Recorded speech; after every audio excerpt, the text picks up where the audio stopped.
बोले कि भैया न्यूमेरिकल तो हमको समझ ही नहीं आता, पता ही नहीं चलता कि न्यूमेरिकल कैसे बनाएं, और न्यूमेरिकल बनाने का भी प्रयत्न करते हैं तो संभव भी नहीं है कि अभी से भी न्यूमेरिकल पे ध्यान दें तो हमसे कवर हो जाए। क्या न्यूमेरिकल को सोल्व करना आवश्यक है? हजारों स्टूडेंट का लगातार कमेंट आने के बाद हमने सोचा कि इस टॉपिक पे एक वीडियो बनाया जाए, और आगे आपके भी मन में यहाँ पे कंफ्यूजन उत्पन्न हो रहा है कि क्या क्लास 12 फिजिक्स के न्यूमेरिकल जो होता है, न्यूमेरिकल को सोल्व करना हमारे लिए आवश्यक है या नहीं। क्योंकि क्या होता है मेरे दोस्त, आप लोग हमेशा कंफ्यूज रहते हैं कि न्यूमेरिकल पे ध्यान दें या नहीं दें, न्यूमेरिकल को स्किप करके चलें, आदि आपके मन में भी इस तरह के तमाम समस्याएं उत्पन्न हो रही है और आप भी कंफ्यूज हैं कि हमें न्यूमेरिकल सोल्व करना चाहिए या नहीं करना चाहिए, न्यूमेरिकल पे ध्यान देना चाहिए या नहीं देना चाहिए, या न्यूमेरिकल को स्किप करके चलना चाहिए। तो मेरे दोस्त, मेरे भाई, आज का वीडियो आप लोग कंप्लीट शुरू से लेकर के अंत तक देखिएगा। एग्जाम से रिलेटेड जितना भी आपका प्रॉब्लम होगा ना 100% दूर होगा। मैं इस बात को कभी भी नहीं कहूंगा कि आप मेरे चैनल को सब्सक्राइब कर लेना, वीडियो को लाइक कर लेना,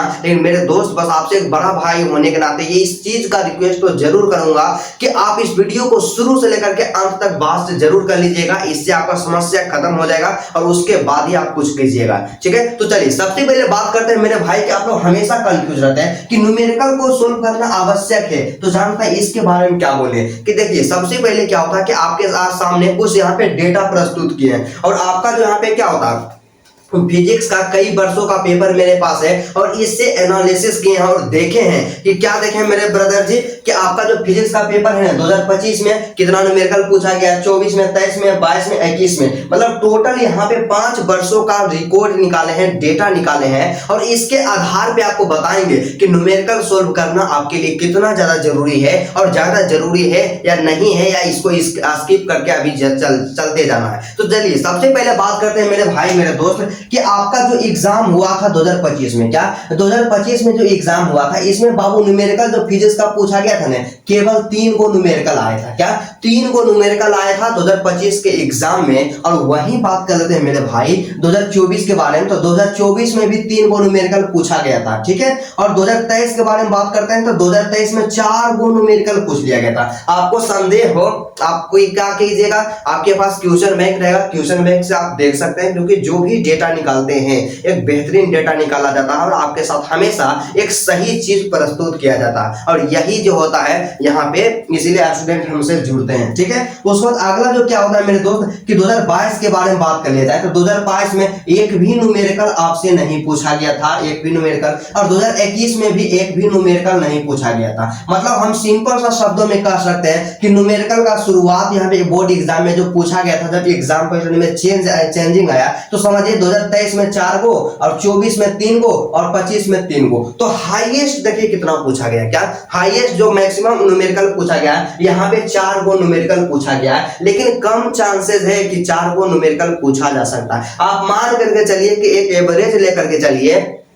कि बोर्ड एग्जाम में जो न्यूमेरिकल पूछा जाएगा ना 3 को न्यूमेरिकल पूछा जाएगा 2026 के एग्जाम में, आप इतना मान करके चलिए। ठीक है, और अगर 4 को भी न्यूमेरिकल पूछा जाएगा ब्रदर जी, तो आपके पास 2 नंबरिया क्वेश्चन कितना रहेगा, आपके पास ऑप्शन जो रहेगा, ऑप्शन के बारे में बात करते हैं तो आपके पास कितना ऑप्शन रहेगा भाई, आपके पास टोटल यहाँ पे 16 को ऑप्शन रहेगा न्यूमेरिकल को छोड़ करके, क्योंकि टोटल क्वेश्चन आपके पास 20 को रहेगा और 4 को न्यूमेरिकल मान लेते हैं, तो 16 को न्यूमेरिकल आपसे पूछा जाएगा, मतलब 16 को क्वेश्चन आपसे पूछा जाएगा, तो 16 क्वेश्चन में से केवल 10 का आंसर देना है भाई। तो आप 10 क्वेश्चन को सोल्व नहीं कर सकते हैं, बिल्कुल सोल्व कर सकते हैं। तो सिंपल सा सीधा सा फंडा भाइयों वाली बात यह करते हैं कि क्या होता है मेरे दोस्त कि यदि आपसे न्यूमेरिकल बन जाता है, आप न्यूमेरिकल को समझ पाते हैं और आसान भाषा में उसका सॉल्यूशन कर देते हैं ना, तो न्यूमेरिकल को आपको साथ लेकर के चलना है, उस पर भी ध्यान देना है, उसके लिए भी आपको मेहनत करना है। और इसके लिए आपको काम क्या करना होगा ब्रदर जी कि जितना एक क्वेश्चन बैंक में पूछा गया है, क्वेश्चन बैंक का प्रैक्टिस कर लीजिएगा, न्यूमेरिकल में दिक्कत नहीं होगा, और न्यूमेरिकल आपसे बनता है तो ही ध्यान दीजिएगा। ठीक है, और आप में से मैक्सिमम स्टूडेंट होंगे बोलेंगे भैया न्यूमेरिकल तो हमको समझ ही नहीं आता, पता ही नहीं चलता कि न्यूमेरिकल कैसे बनाएं, और न्यूमेरिकल बनाने का भी प्रयत्न करते हैं तो संभव भी नहीं है कि अभी से भी न्यूमेरिकल पे ध्यान दें तो हमसे कवर हो जाएगा। तो सीधा सा साफ शब्दों में आपको बताएं कि आपको न्यूमेरिकल नहीं आता है, न्यूमेरिकल को स्किप कर दीजिए, न्यूमेरिकल पे आपको फोकस ही नहीं करना है, क्योंकि एग्जाम में बहुत ही कम समय बचा हुआ बाबू, और इस समय समय को जानते हैं आप मिस्टेक मतलब मिसयूज नहीं कीजिएगा, इस समय को सही डायरेक्शन में यूज कीजिएगा। और हम यही कहना चाहेंगे, एक बड़ा भाई आपके हैं और अपने बड़े भाई पे आप विश्वास कीजिए कि न्यूमेरिकल को स्किप कीजिए ना जी। कितना पूछा जाएगा? मैक्सिमम 3 को पूछा जाएगा, 17 को आपके पास ऑप्शन रहेगा। क्या रहेगा? टोटल 17 को ऑप्शन रहेगा और 17 क्वेश्चन में से केवल 10 क्वेश्चन का आंसर देना रहेगा। बिल्कुल आसान जी है और बिल्कुल आप आसानी पूर्वक बना सकते हैं। तो सीधा सा है, सिंपल सा है कि न्यूमेरिकल को बाबू आपको स्किप कर देना है, आपको समझ में नहीं आता है तो, और आपसे बनता है तो आपको बना लेना है, ठीक है। उसके बाद यही बात हो गया कि एग्जाम में कितना पूछा जाता है आपको बताए नहीं दिए। और इसी तरह से आपको क्या करना है, एक स्मार्ट स्टडी करना है। और यदि वीडियो अच्छा लगा ना मेरे भाई, तो सबसे पहले आपसे रिक्वेस्ट करना चाहेंगे, एक आपका बड़ा भाई है, वीडियो को आप लोग दिल से लाइक कर दीजिएगा। चैनल पे नए हैं तो चैनल को सब्सक्राइब कर लीजिएगा और एक प्यारा सा कमेंट कीजिएगा कि आज का क्लास को कैसा लगा। दूसरा कमेंट कीजिएगा कि आपको कौन सा सब्जेक्ट में सबसे ज्यादा समस्या है। और आप सबके लिए जानते हैं, एक जरूरी हमें देना चाहेंगे, मेरे भाई, मेरे दोस्त, मेरे प्यारे बहन से रिक्वेस्ट है, आपका जो चैनल था, क्या आप बोर्ड एग्जाम का जो प्रिपरेशन कर रहे हैं, क्लास 12 मतलब 12th एग्जाम का प्रिपरेशन कर रहे हैं, लेकिन इस चैनल का नाम, मेन नाम क्या है, मां शारदा टीचिंग सेंटर था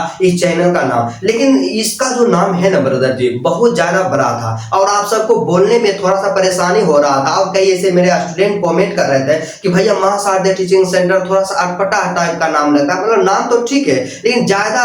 लंबा नाम है, ज्यादा बड़ा नाम है, तो इसको शॉर्ट थोड़ा सा कर दीजिए। तो चलिए आज क्या किए कि माँ दुर्गा के आशीर्वाद से दुर्गा पूजा के शुभ अवसर पे मेरा जो चैनल था मां शारदा टीचिंग सेंटर, इसका नाम हम बदल करके क्या करते हैं, 12th ज्ञान कर दिए हैं। क्या कर दिए हैं? 12th ज्ञान कर दिए हैं। तो मेरे भाई, मेरे दोस्त, आपके जो कंटेंट रहेगा, कंटेंट में किसी भी प्रकार का कोई भी परिवर्तन नहीं हुआ है। जितना वीडियोस मेरे पास उपलब्ध था, टोटल चैनल पे वीडियो उपलब्ध रहेगा, लेकिन मां शारदा टीचिंग सेंटर के स्थान पे 12th ज्ञान चैनल का नाम बदल करके कर दिया गया। तो आप लोग घबराइएगा नहीं, जिस तरह से पहले सपोर्ट करते थे उसी तरह से अपना प्यार, दुलार और सपोर्ट बना करके रखेगा। आपके भाई आपके लिए हमेशा 24 आवर्स तैयार रहेगा और एग्जाम में बाबू का भी दिक्कत होने नहीं देंगे। तो चलिए आज का क्लास यहीं तक रहता है। आपके मन में किसी भी प्रकार का कोई भी प्रॉब्लम हो, अपना भाई समझ करके आप मैसेज कीजिएगा, कमेंट कीजिएगा, नहीं होता तो कॉल कीजिएगा, आपका आंसर जल्द से जल्द दिया जाएगा।